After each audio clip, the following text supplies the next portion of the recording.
Ohuhu here. Today I'm drawing a series of the start of a series of drawings that I'm gonna call Let's Draw Duel Monsters. I'm a really big fan of Yu-Gi-Oh! And one of the cool things about it is the different art styles and the different types of monsters that they create for the game. So today I decided to go old school and do a drawing on Aqua Maiden, which is a pretty old duel monster. She's part. I'm assuming she's part of a series of cards that are known to be spirits. I know Aqua Maiden is one of them, and there's an Earth one, and there's a Wind one. And a lot of these cards, what they have in common is if first you have to attribute two monsters of the same attribution of the card, which is for Aqua Maiden, you have to take out of play two aqua type monsters, two water type monsters to get her onto the field. But once you have her on the field, at the end of your player's turn, you can always change the battle position of their monsters. And if I remember correctly, it's almost the same effect for all the other spirit monsters that are like her. Anyway, in the drawing, I decided to change it up. Similar to the Maiden of the Moonlight drawing, I looked in detail at the Aqua Maiden drawing, and I was like, this is nice, but I feel like I can do better than this. And I didn't want to just completely copy the drawing as what I saw. So I decided to change it up. For starters, I wanted to take the veil that she was wearing on her hair and actually move that. It gives a cool fin-like effect in the drawing, but I wanted to move it around. I also decided to change up her hair because I felt like her hair was a little bland, a little too static for someone who, well, she's not a mermaid, but she lives underwater, so it's close enough. So I decided to change her hair up a bit along with her pose. Her pose in the original card is really cool and stuff, but I was like, well, why not just change that gem into just something that she's holding, into an accessory? So I decided to go with that for the drawing. For the dress, I decided to keep the whole baby doll like dress appearance, but I took the lace away because instead of having the veil that was on the back of her hair, I decided to move it into a over-the-shoulder like veil that she wore across her body to kind of give her more of a flowy effect.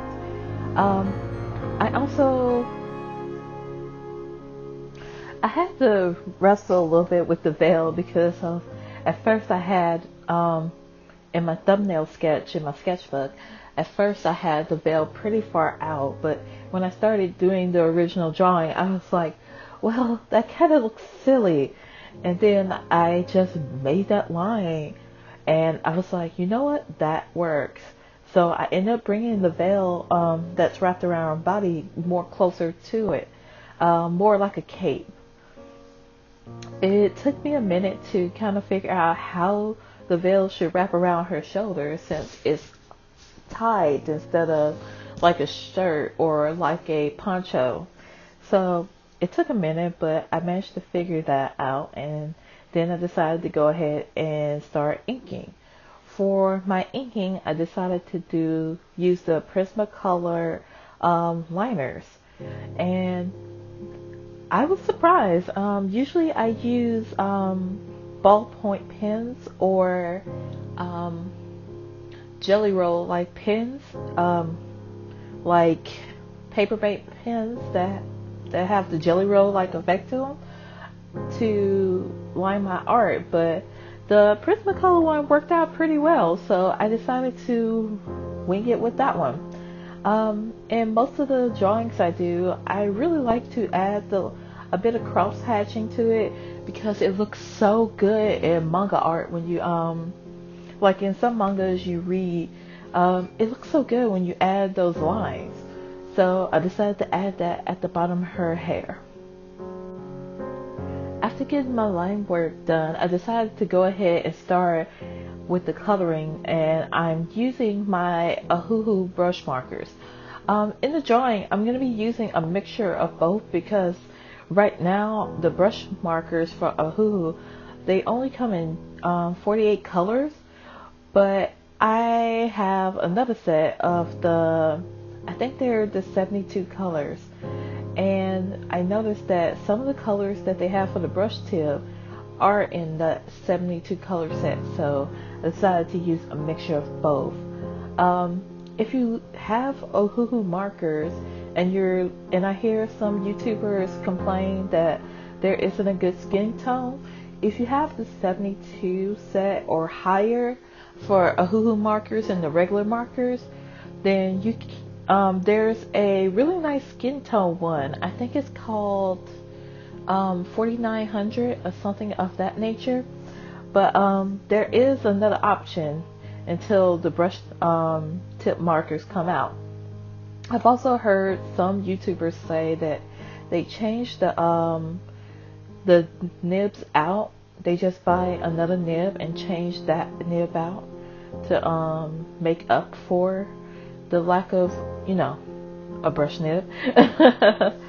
So in the drawing, I decided to go ahead and start coloring the veil a bit because sometimes I could be so scatterbrained.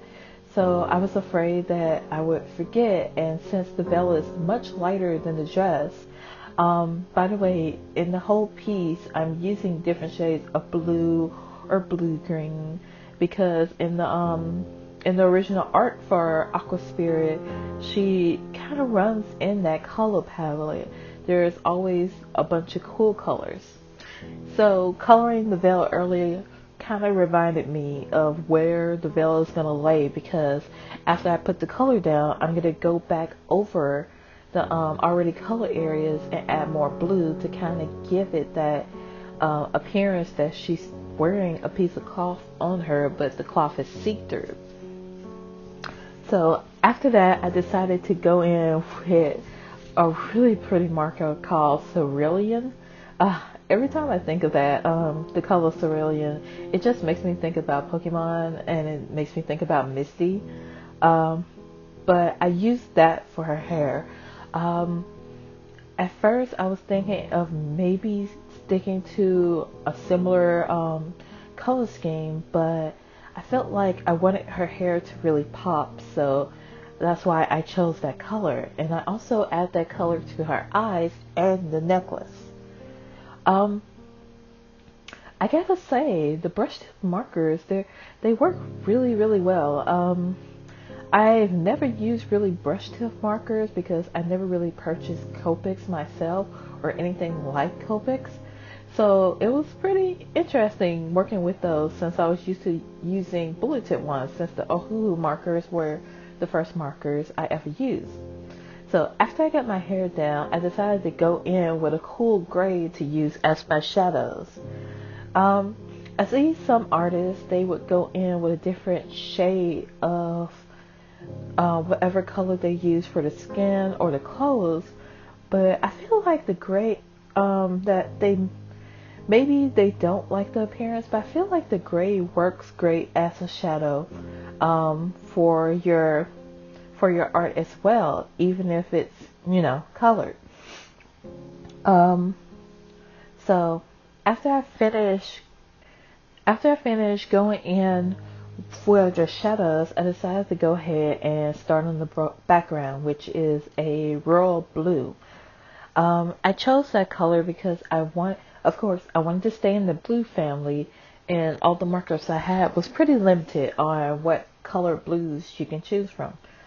But I wanted it to be very dark so that my character could pop out from it, since although she's a different shade of blue, she's very bright and vivid colors of blue. So I figured that would work really well against that dark background. And oh my goodness, that background took forever to color. And then me wanting to get everything to be a solid color just took even longer. Like, you'll see in the drawing that at one point it looks like I'm starting to get frustrated, and then I brushed out. I mean, not brushed out. I bust out the chisel tip of the marker to finish it. I had to go into editing and literally edit out how badly I was shaking my table going in with the markers. I wasn't abusing the markers, I promise. You don't have to call markers CBS on me, but you could tell I was getting a little fed up on coloring the background. After I colored the background, I decided to go in with some white because, you know, it would have been boring with just a royal blue background. So you can't see the packaging label anymore because the packaging label is so slippery, but I'm using the painter's acrylic marker pen. I guess you could say it's a pretty average paint pen. You can get them from Walmart. I think I paid probably $5 for the pen. It wasn't very expensive. You have to pump them a lot like you have to do with the Posca pens, with the nib, pumping them up and down to make the ink, the paint come out. And after you use it and you go back to use it after a while, you're gonna have to shake it, because I've made mistakes before where I tried to go in with the marker because I've used the Sakura Jelly Rolls, but it seems like it takes a longer time to get an opaque white compared to this pen. But if you don't shake it, it just comes out as clear liquid, which is, you know, kind of gross. So after I finished with the background, I went in with the white painter's pen and I outlined the veil to make it, you know, have that shiny effect along with her hair, and I decided to give her lips a little bit of a pop to make it look like she's wearing a lip gloss. And then I went in and added bubbles to the background because, you know, she's underwater and she's a fish. So I added that, and you won't see in this video, but I made the grave error of putting the wrong type of painter's tape around my image. So I had to cut it down to get all the ripped parts off of it. And now you can see the final results. And actually, I'm really happy on how it turned out. I was surprised. I spent a lot more time on this drawing compared to some of my other ones, and it really pays off. So I hope you look forward to more drawings like this, and I'm gonna keep trying to do more. Some of them might be old school dual monsters, some of them might be newer ones. And plus some of them also have really cute series drawings, like the rescue animal ones. So like that's the option too. So I hope you guys enjoy the video, and I hope you guys look forward to the next one. And this is going to be a start of the drawing series once again called Let's Draw Duel Monsters. So bye guys.